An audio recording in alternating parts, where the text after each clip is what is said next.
All right. Hello, everyone. My name is Kaan, and I'm working at the Ethereum Foundation.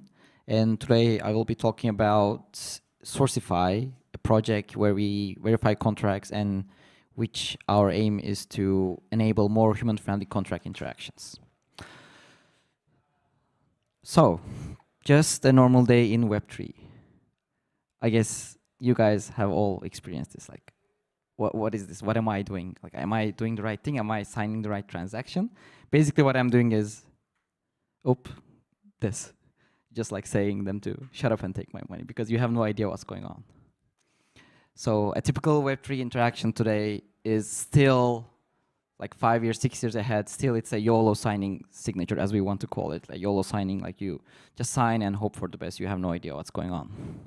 So at the end, what we want to have is something like this on the right side.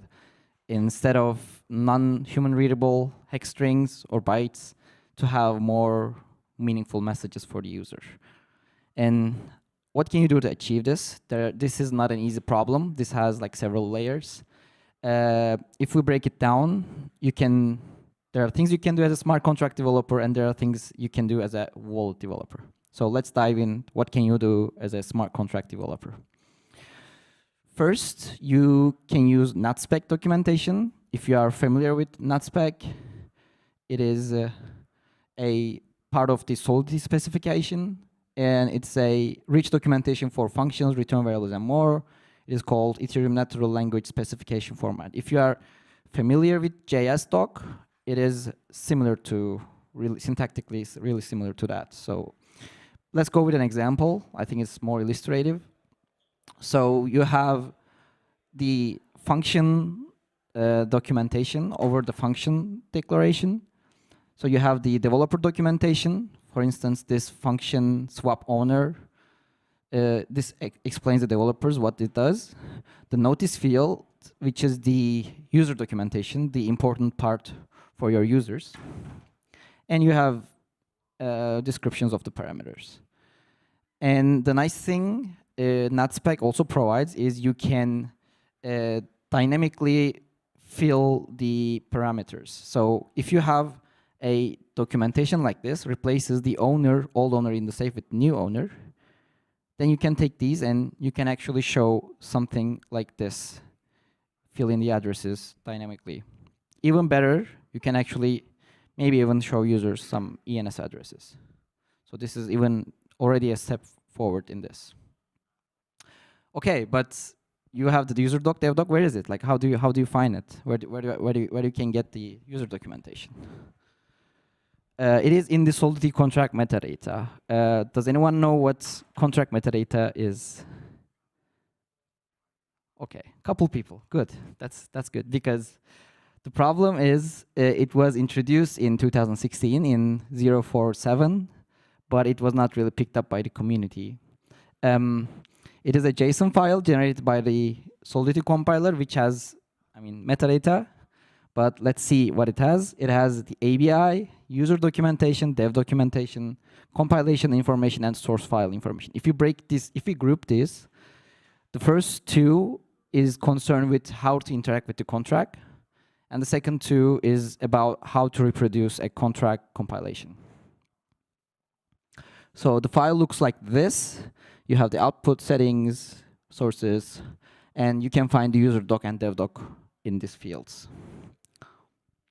Yeah, for example, for swap owner function, you can see the documentation there. Okay, you found it, but where's the metadata? Where do you find the metadata itself? So if you are using Solidity compiler, CLI, you can pass the metadata flag and it will output the metadata. Probably you're using a framework. Then if you're using Truffle, in the output of the contract, you can see the metadata entry in the JSON. And if you are using Hardhat, starting with 0 to 8, now you have the metadata of all files included by default. If you are not using a later version than that, you have to manually enable the output. Also, you can find the metadata somewhere else. There is a special field at the end of the contract bytecode. If you're, probably you haven't heard about this. And the IPFS hash of this metadata file is encoded and appended to the bytecode of the contract when compiled. So this field you're seeing contains actually the metadata's IPFS hash, which you can retrieve the file via IPFS. And the metadata hash actually acts as a fingerprint of the compilation. So it is like a fingerprint or digest of what you have done and all the files on all the settings you have. And this enables us to verify the compilation. We'll see that. And this also means that if you publish or pin the contract's metadata file, anyone can access it through its bytecode. So you can fetch the bytecode, get the metadata hash from IPFS, decode the IPFS hash, and you can fetch it from IPFS. And to see this in action, we also actually built a tool called Playground. Here you can actually see how this decoding and encoding is done really easily. And there are also some example contracts that you can play around. Okay, so we did well. We used Natspec. Now the second part is source code verification. But let's dive in what source code verification is. I think I don't have to explain why it's important to see the source code of your files, of your contract. But let's see how it is done. And it is actually the green check mark. So you see the contract is with a green check mark, and you're happy, right? Like, this is what you expect on Etherscan. This is when you're happy, this is what it looks like. But yeah, how do we know actually that a random code on GitHub is corresponding to this contract? So we see it in Etherscan, we know, and we trust Etherscan that this is the code. But like, how do we know this random contract is actually the contract of this? So let's see how the source code verification is done. So let's say you have 3 files of your contract, and you have some compilation settings. You have the version, you have the optimizer settings, etc. And actually, these compilation settings is what we mentioned about the metadata. So this is where these 2 information comes in handy, because you have all the information for the compilation. So what we do is we feed these source files, our code, and the compilation settings into a compiler. Then it gives us a bytecode, the code of the contract. Then we fetch the contract from the address from the blockchain. And this gives us another bytecode. And then we'll see if these code actually match. I mean, obviously, this is a simplified version of how it's done, but the basic idea is this. If these match, if these 2 match, we know that this is actually the source code of the contract. So we have actually 2 types of matches. We have partial matches when bytecodes match. And in Sourcify, we have perfect matches, where bytecode plus the metadata match. What do I mean by that? Remember I mentioned the bytecode at the end of the contract the IPFS hash at the end of the bytecode? This is what it's referring to. So if you match until the green field, it is a partial match. This is what you see out in the field, like in Etherscan or in other services. They usually only match until the IPFS hash or the other data. But we also have perfect matches that completely matches the contract. Yeah, and as I said, this is a compilation fingerprint. So if the fingerprints of the compilations match, that means it's exactly the same, 100% the same thing. It even cryptographically guarantees that the files you see, the source code, the Solidity files you see, is byte by byte the same as when it's deployed. So even comments, variable names, nothing changed. It's exactly the same out of the kitchen of the developer. And let's see how this is done really shortly. So let's say I change one of my contracts. I had, sorry. So this is how it's done. So it's hashed. You have the source files that are hashed by the compiler, and the hashes of these source files are also embedded inside the metadata. So for every source code, you also have their hashes embedded in the metadata file. Then you take the hash of this whole file, and you encode it at that special field. And if they match, it's a full match. So what happens when you change something? If you, for example, we have now the contract diff, we change the variable name, comment, anything, or even a space. Now the hash changes. Of course, the hash in the metadata changes, and the hash of the metadata file changes. And consequently, this field will change, and we won't be getting a match. This will be, this time, a partial match, not a perfect match. So we know these contracts are functionally the same, but some things might have changed. There might be compiler settings or source code that is changed. Okay, so we know how it's done, but how do I verify my contracts? If I had a contract, if I wrote a contract and I deployed it, how do I verify it? We have a UI that you can use to manually verify contracts. So you just like drop down the files with the metadata, and you just give us the address and the chain ID, the chain your contract is at, and we verify it for you. We have also an API that you can use. It's a public open API for now. And you can see the other, we also have other endpoints that you can make use of, such as like exploring the files and chains. You can check out the docs for more information. We also have some plugins and extensions. There's one hardhat plugin, and where you can, in this you can just put the network name and just give the command Sourcify, and it will verify your deployed contracts. We also have a Remix plugin. When you compile a contract with Remix and deploy it, you can use the Sourcify plugin to verify contracts.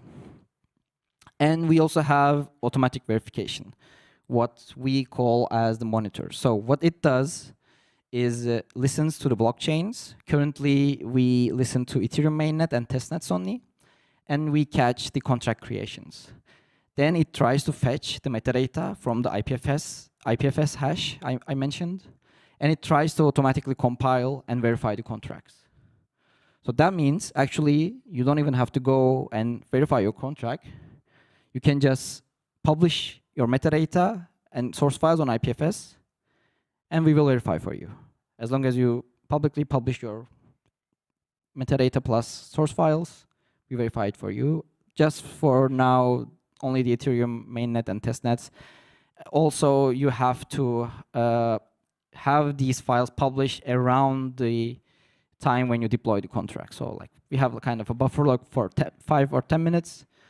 But yeah, it should be published deploy time. Right now we have a contract repository where we both serve, which we both serve over HTTP and IPFS. It is in repo.sourcify.dev. We also have an IPNS for the root of the contract repo. We update it regularly, and you can access the files over here, or you can just go to our website and just click on the contract repo in the footer. Okay, the second step, the second part of the problem. What can you do as a wallet developer? So you have done your job as a smart contract developer. You've been a good developer. So what can you do as a wallet developer? So remember, we talked about the second part. Now it's involving the first part of the information in the metadata file. So these were the information or fields found in the metadata file. And now we are talking about the first two, which tells us how to interact with the contract.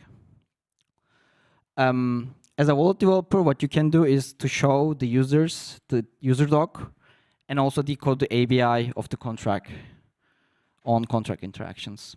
So what you do is, so you get the metadata from Sourcify, right?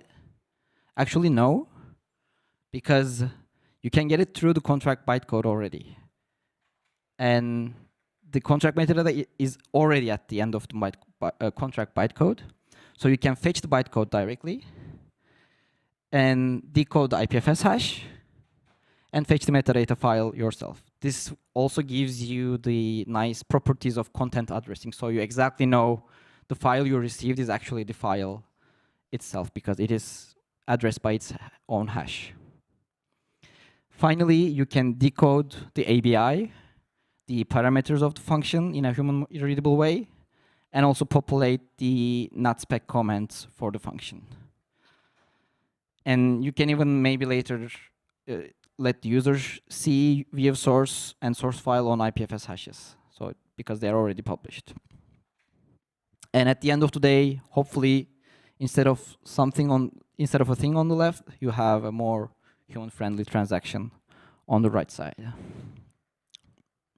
I would like to also mention other efforts in this direction, because this is a really big issue in the community and in the ecosystem, and there's not a silver bullet for this. Like, there are many approaches which have advantages and disadvantages to approach to arrive at human-readable contract interactions. So one is Sourcify, which we talk about, and the idea behind Sourcify is showing human-readable descriptions via Natspec and comments found in the metadata. This is one way and how we do this. There are two EIPs from Richard Moore and Nick Johnson. I think they are around 1 year old. I recently come across those. And the idea there is to have a separate function inside the contract when you call the contract, which can be named as EIP XX describe. You will be calling this function. And the function, the contract itself will decode and return you something human readable. And it will just delegate the call data to the respective function. The advantage is that you can decode things like an ENS commit, because normally when you're, for example, committing a hash, it doesn't really help to decode the hash when you're calling the contract. It doesn't give you any information, but if you add this inside the contract, you can actually break down the user what's happening and show them. But the trade-off here is obviously you have to pay inside your contract for this as extra data. And there's also a new EIP proposal from Dan Finley. And there the idea is that the first point of contact with the contract proposes metadata to the wallet. So, for example, you visit app.uniswap.org, then uniswap.org gives you the metadata of the contract, which can contain the ABI and method describers. Then you will save this inside your wallet, and next time you interact with this contract, you will have these descriptors instead of a byte string. The nice thing about this approach is it is backwards compatible and it's flexible, but it's not bound to contract itself. What I mean is it is an external thing outside contract, so it's not like inside the contract as in the previous EIP, or it's not in the contract bytecode or metadata as in our case. But I really find this a nice idea, and because I think backward compatibility is a big issue in other cases. Plus, there are a lot of things actually we can do to improve UX. There is so much room for improvement. I mean, you can decode and show contract calls in Sourcify. You can warn the user if they never interacted with this address. You can say if it's verified. You can block if it's a scam address. You can warn for large amounts, large fees. Also, you can show the user how many times this contract was interacted with. When was this contract deployed? Because a scammer contract would probably be more recent. And a legit contract will have many interactions. Is this contract audited, and by whom? So there are actually a lot of things that we can show the users for an improved experience, but we're still here. Okay, just a recap. What is Sourcify? Technically, we are an open source automatic smart contract verification service. That's a mouthful sentence. So it's a monitor.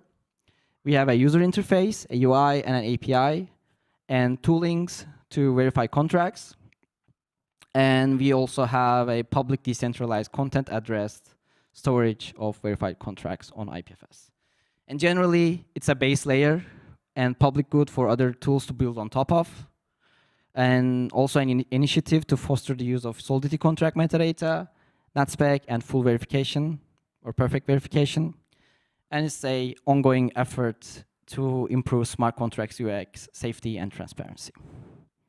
So thank you for listening. And you can reach us out here. You can follow us on Twitter. And we also have a Matrix chat. We don't use Gitter that much anymore. We have a Matrix chat where you have, if you have any questions or want to ask something, just reach us out. Thank you.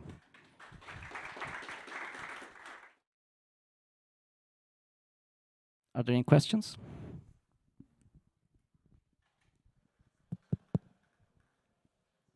Thank you for the presentation. It was great. I have a question regarding the IPFS. So if I understand correctly, as a developer, so you write your code, you compile, then you have to deploy it on IPFS, get the IPFS hash, add it on this bytecode at the right place? No, the Solidity compiler does it already. Because the hash is a deterministic thing, this compiler already has this functionality of adding this automatically, unless you tell it explicitly not to do that. Okay, so it's a feature of the compilers to deploy on IPFS? Not to deploy, but you hash it and append it. But deploying or publishing is up to you. Of course, you are the contract developer. We encourage you to do so. And it's actually a really pain point that we should do this at deploy time. Otherwise, people won't do that.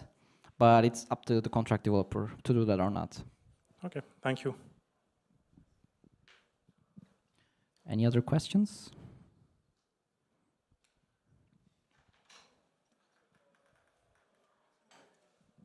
Hi. Hi.